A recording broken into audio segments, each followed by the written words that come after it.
Yeah. All right, thank you. All right, so sorry for that. We're having some slight technical issues. Hi everyone, my name is Casey Hummeldorf. I'm the Girl Scout who's been running these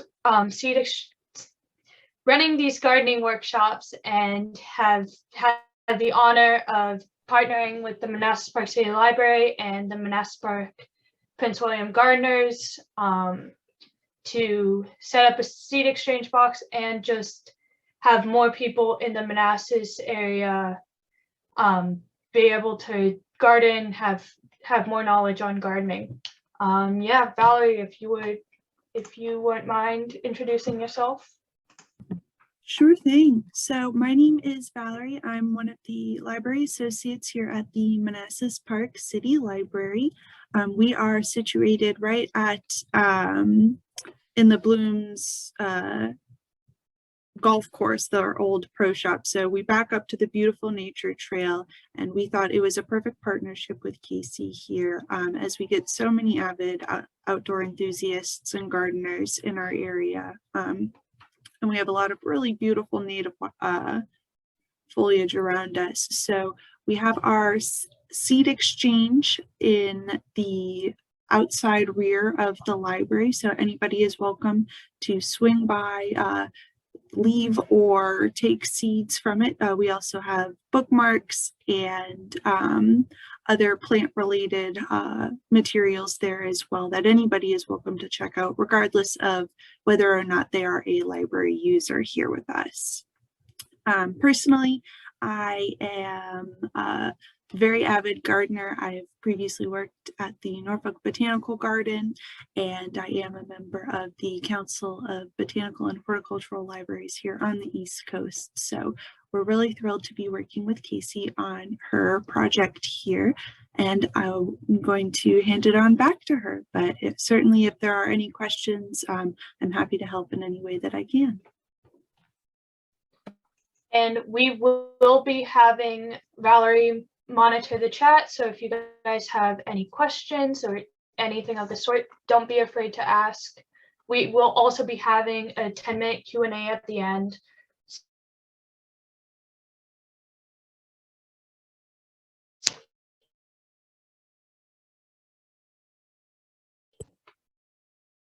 Okay, can you guys hear me?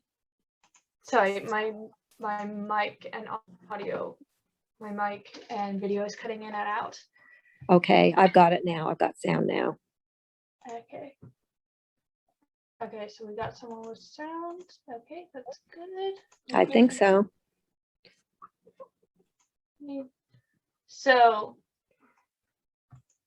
running thing in these workshops, we always have some sort of technical issue. So hopefully that gets that out of the way.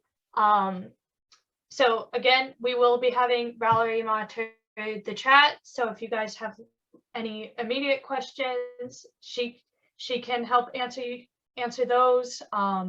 If you have any comments, like I would love to see them. I know Valerie would love to see them. We will be having a 10-minute Q&A at the end in case you don't want to be disruptive. And yeah, again, this is my first time hosting a presentation, so I'm not sure how long it's going to last. We're hoping before the 45-minute mark. I'm 95% sure that it will last before the 45-minute mark. Basic rules, please keep muted during videos, during the presentations, put your questions in the chat.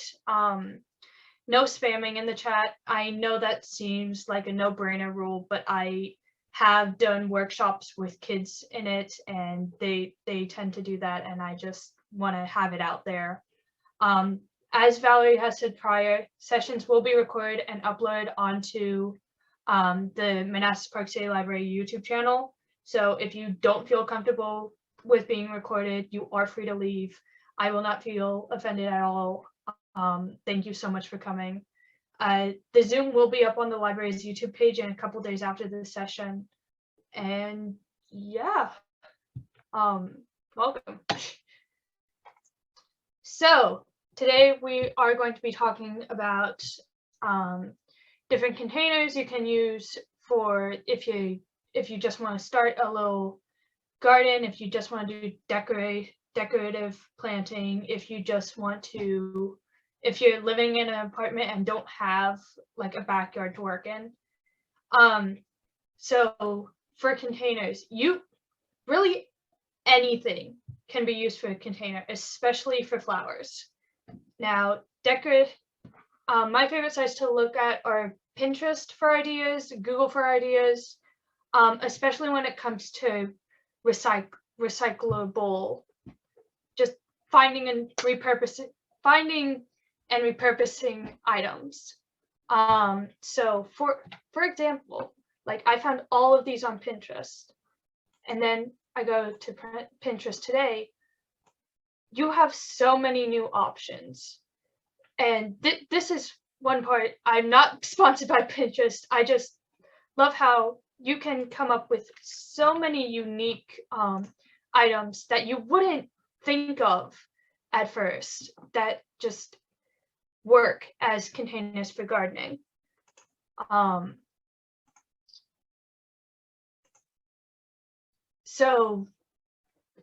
But one of the things that myself, us as Girl Scouts, and as Master Gardeners, we really like to talk about the way to recycle, reuse items. And one of the big ways that you can do this is by using recyclable items as containers for your gardening. Although these aren't as fancy as the pots and pans and teapots used in just Pinterest board ideas, these are still very, very practical and very, very biodegradable. So, for example, the newspaper containers, although they might not look the best, these are easy to make on a dime. I'm sure you have some newspapers lying around, and they can easily be transported from the newspaper container into a bigger, more practical pot or a bigger garden. Eggshells. It might not crack perfectly here like in the photo, but it might crack like this. This is still a decent sized pot, even though it might not seem like it. You can still put in a good bit of dirt and just start a plant like that. And again, you can easily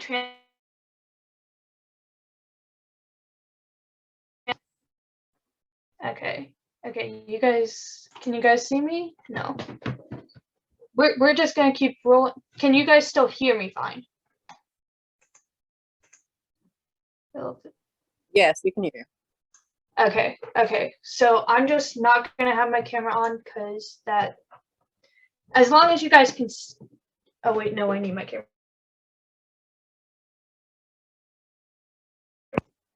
Sorry guys, again, technical difficulties every single time we do this. It's just become a running joke at this point.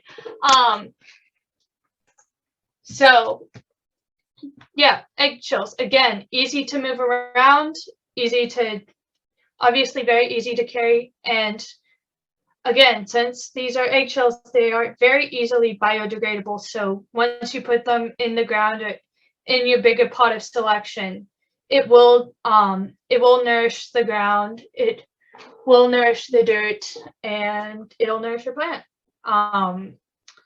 Same thing with toilet paper tubes. Toilet paper tubes have a lot of practical purposes, and one of their big practical purposes is, believe it or not, becoming a pot. I will be showing you guys how to turn newspaper and toilet paper into pots later on in this workshop. So some items such as carrots, potatoes, you're gonna need deeper pots for it. You're gonna need deeper, wider, bigger pots. And although sure, you could spend money at a Home Depot or a Merrifield Garden Center, but you could use something as impractical as my favorite, don't know if you guys can see it, a firehouse sub bucket. Or just any big two gallon bucket. You can grow potatoes in there easily. You can grow carrots, just anything that grows down, radishes, anything. You can grow it in one of those 2 gallon buckets. Again, anything can become a gardening container if you're creative enough. So what to look for when looking for container gardening plants? Most container friendly plants will have a little sort of sticker thing on it. These are burpee seed packets, so they might not look the same depending on which brand of plant seed you're looking at.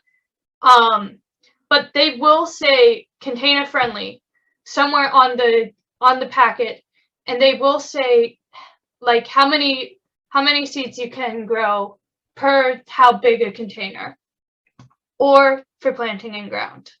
That if it doesn't have like the sticker or the 4 plants per however big a container, those won't work in a container at all. They will quickly overgrow and become bigger than the container. And they might die. They just work better in bigger soil. Yeah, so different plants that are container friendly. Cherry tomatoes.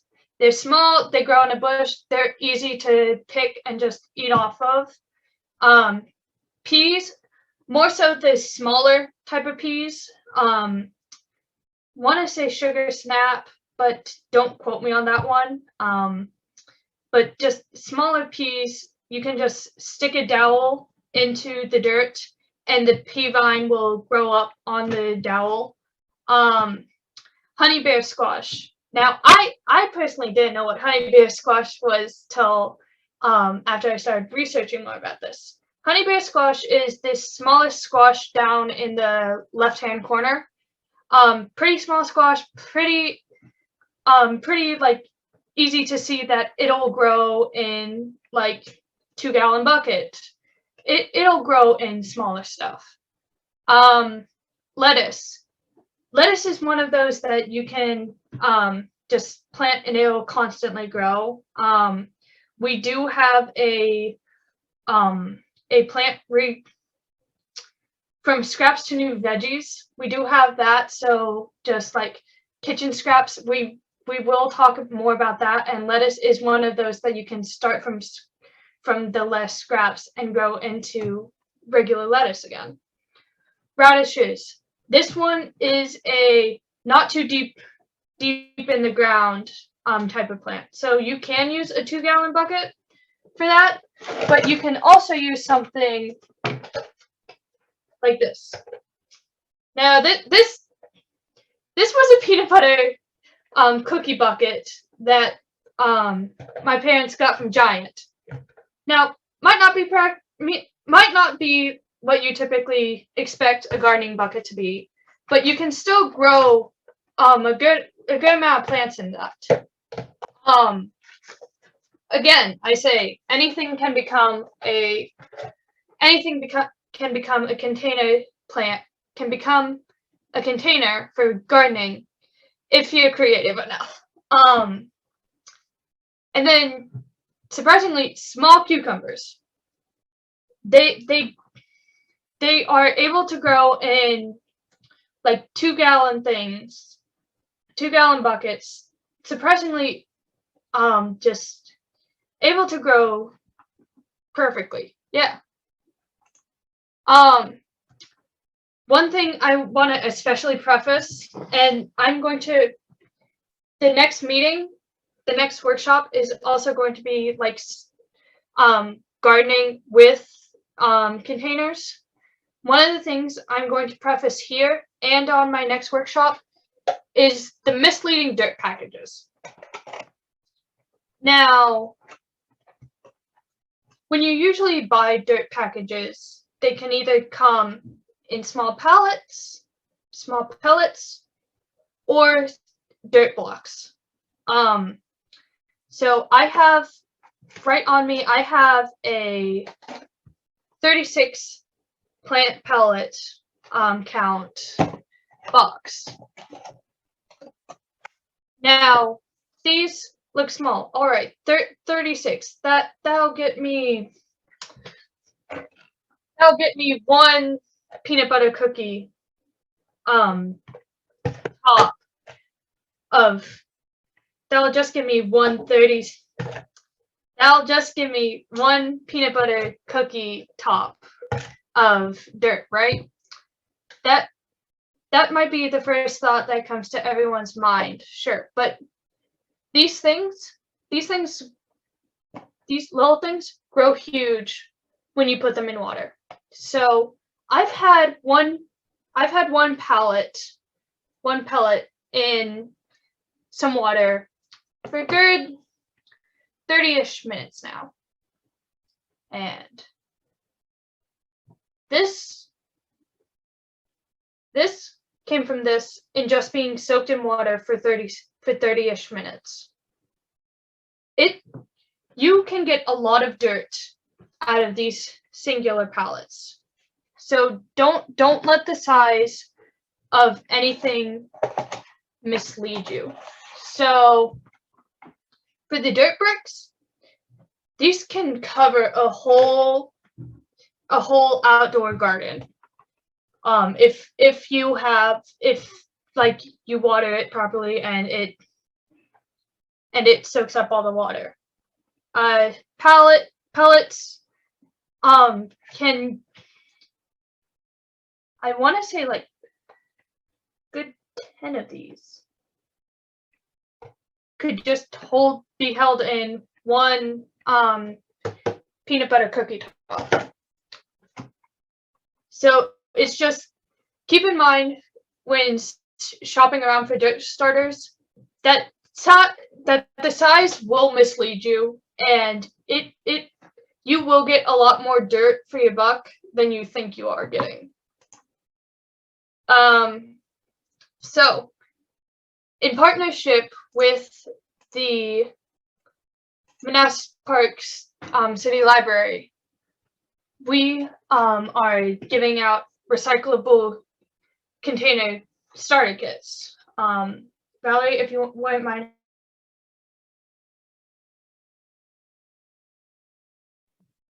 Sure.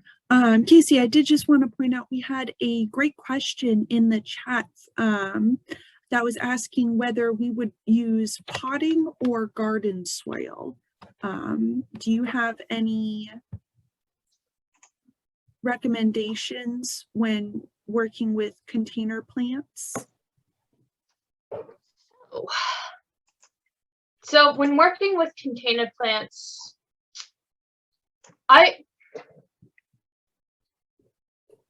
this is more of a master gardener's question. I would say just look into the plant you're trying to plant. Go based on that.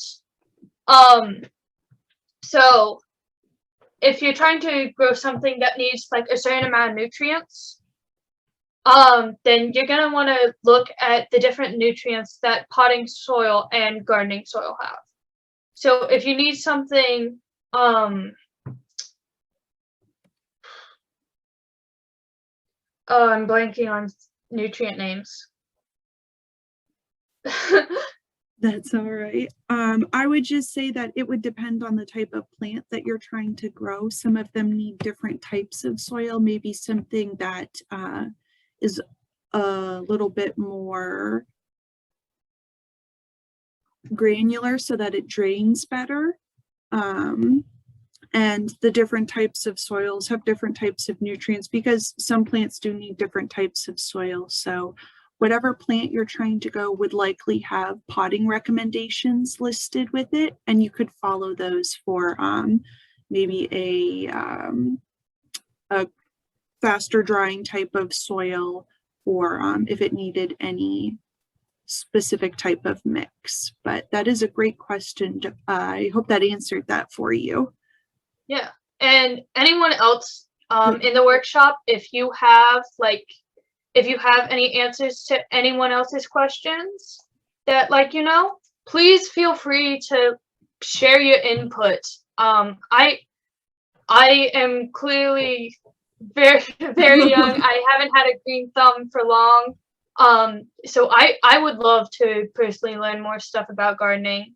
I'm sure Valerie would love to learn more gardening stuff. It's very much a community effort, which is why we were so thrilled to partner with Casey, because that way we can connect all of the different members of the community together and just share all of the different resources that we have, which is now going to include these wonderful container seed starter kits that Casey has put together for us.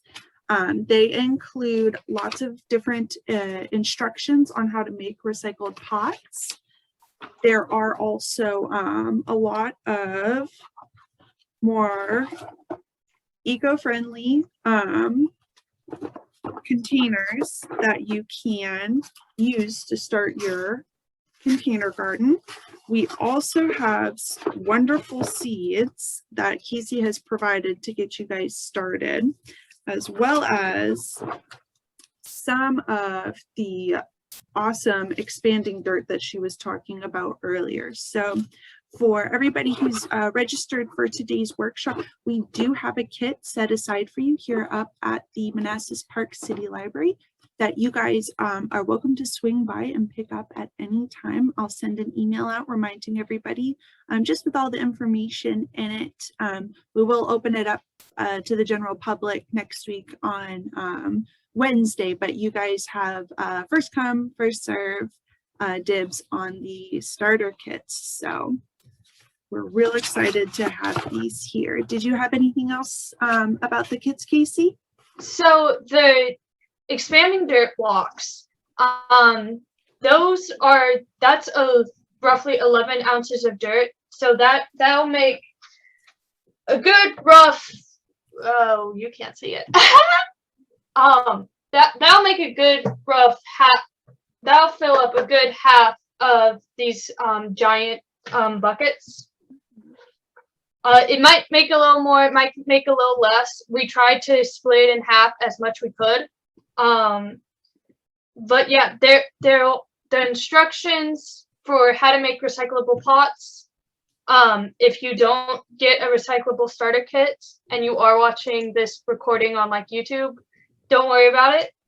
We have the instructions right here, and I would love to show you guys how to make them. So if I could get, pretty sure I have everything in order. So we're gonna make this a little more interactive. What do you guys want me to show you first? The toilet paper tubes or the newspaper? I will preface by saying I will be showing you two different newspaper ways, and there's only one toilet paper tube way. I would say newspaper. Newspaper? Nobody else has a preference. All right.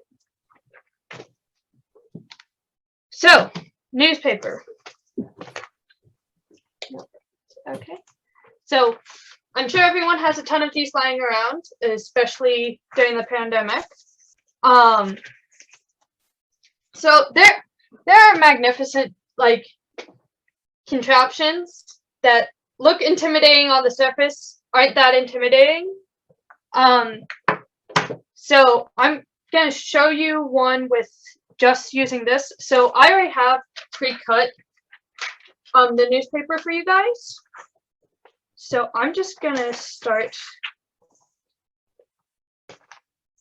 by rolling it about a good inch or two. I don't know if you guys can see. Okay. Casey, I would try to hold it maybe a little bit more in front of your body. That way it doesn't get sucked into your background. actually, so I'm gonna stop sharing my screen for a sec and turn off the background. That works? Yeah, I would just hold it in front of your body. Yeah. So just like 2 inches, because we are going to start folding it in. I'm just gonna like completely stop the filter. Okay, yeah. So two inches away from the edge is when you should start rolling. Now, I will admit, these make comically large because I didn't cut it in half again. This will make a comically large pot. But you just want to keep rolling it really tight.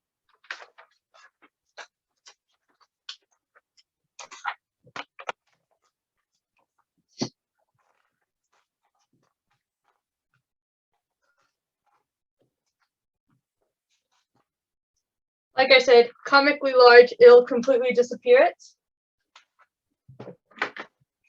Then what I do is I tape it.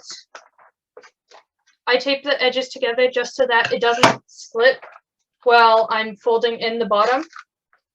But if you do use tape for any of these, be sure when you move it into like either a bigger container or into a backyard, be sure to remove the tape because tape is not biodegradable.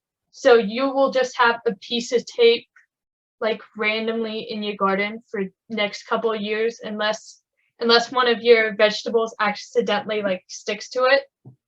But yeah, so this is what we have so far. We have the device inside. So we're gonna start folding the tips, the ends, into. Now you can leave as much room for folding as you would like. Just anything above 2 inches. Because I have made some pots where I did, I went closer than the 2 inch mark. And you cannot fold it. You will have a hole in the bottom of it. Which isn't good when dirt is so, crumplable, dirty. So yeah, now I have a comically large pot. You can cut this up afterwards if you want to.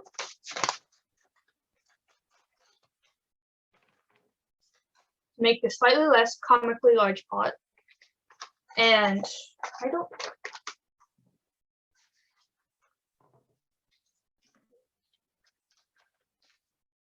you are going to probably have to just like flatten down the edge of your pot with something just because there was a hole in it before. But everything's closed off now. And one thing I found while researching how to do this, if you fold, so what I'm going to do for the next one is I'm going to fold this in half. If you fold it in half, you will get more like coverage so it doesn't completely like fall apart when you add water to your plant. So it just gives you another barrier, just it gives you and your plant another barrier just in case some water soaks the inside of it. So I folded my next paper in half.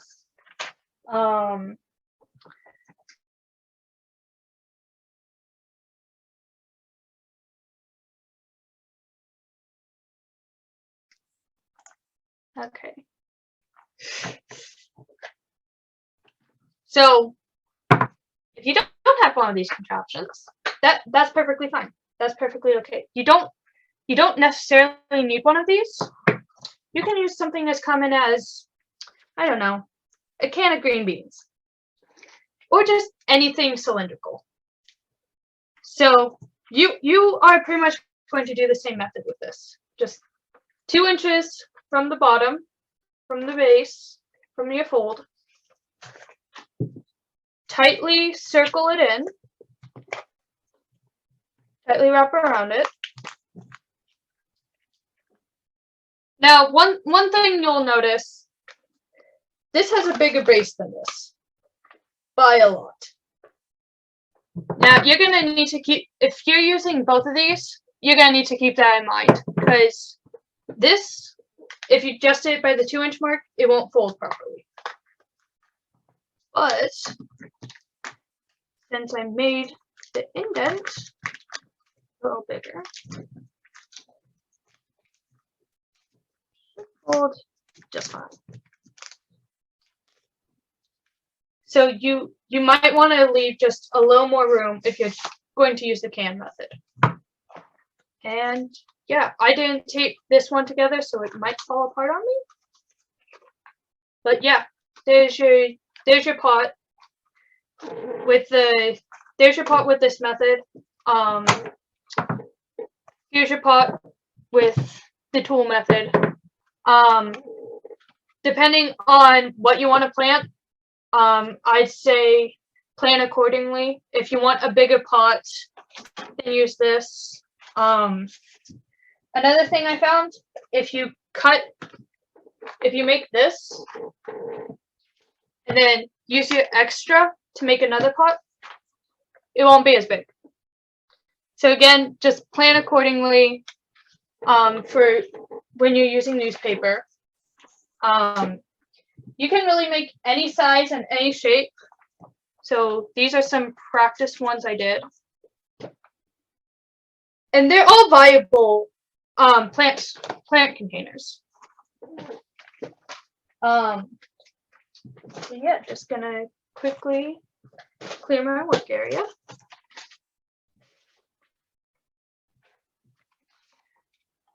And then start sharing my screen again, just so that you guys can see the instructions.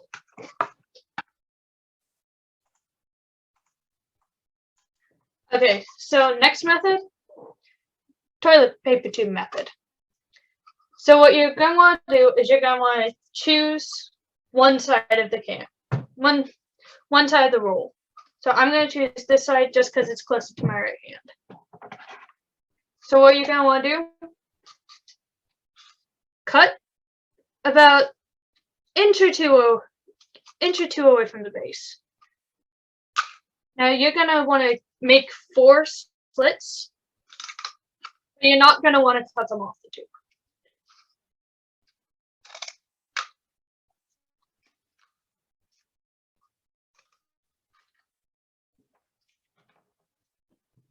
So you want them to be relatively equal in length, just so that you don't have any holes in the end of your pot. Let me see if I can find. So I was just quickly working on this one. And I found out that I had cut one of my slits too short. So then I had to slit it again just to get to fit. And it'll still work if you have to slit it again. You just need to make sure that you don't have any holes at the bottom of your pot. So back to this one you just cut up. You're gonna want to take one of the first flaps, fold it into the center, and then you're just gonna want to fold the other ones on top of that one, just going around the circle, folding them all on top. And then you should get this as a perfectly viable base. Now, if you don't feel comfortable with, so like you see how mine is sticking out a bit, if you don't feel comfortable with that, just add a piece of tape. It'll keep the base layers hold it together, and it'll give you the ability to add dirt to it. Now, again, since I added tape to this one, what I'll need to do if I ever want to transfer it to either a bigger pot or a bigger yard is I'm going to have to remove that tape just to make sure that the plants don't accidentally like eat at it or get stuck on it. Yeah. So, Valerie, is there anything you want to add before we open the Q&A? Yeah, I did have a couple of other personal tips for finding containers in which to start your gardening. So probably my biggest tips would be, don't turn something down just because it isn't outwardly pretty, because sometimes what makes a great planter isn't very cute, but if you find something that looks nice and is aesthetically pleasing, and maybe it's not an actual planter, you can always put things inside of them to make them meet your home's aesthetic, or you can decorate any of the more eco-friendly ones to make them more personable. And if you have access to a cordless drill, there are a lot of different maybe metal containers or thicker plastic type containers that you can repurpose by either drilling holes in the bottom to allow for water drainage, or you could just place like maybe rocks at the bottom. That way the water just doesn't sit at the bottom of it. Those are kind of the best tips that I've come up with in my search. But it definitely does make starter pots a lot easier when you don't have to stress too much about them, which is why the eco-friendly ideas that Casey's proposed is great. They're great for the environment and you don't have to think about it, and it's definitely a lot less expensive. Like one of the comments said in the chat. Yeah. So, I think with that, we can open up the Q&A. If you have any plant-related questions, dirt-related questions that we couldn't quite answer, you weren't satisfied with our answer, you can always email the Master Gardener Horticultural Help Desk. They are always open. They are always helpful. I've gotten a lot of tips from them. They are great.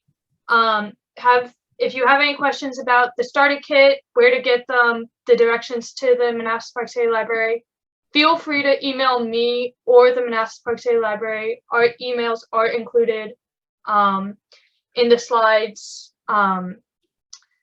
Yeah. So thank you all so much for coming. It's been great seeing the chat so participatory. Yeah, so if any of you guys have any questions or any comments, let us know. Yeah, I'm gonna go ahead and stop the recording, but Casey and I will hang out here for a while longer to talk to everybody, answer any questions that you might have. But again, we want to thank everybody for coming out today.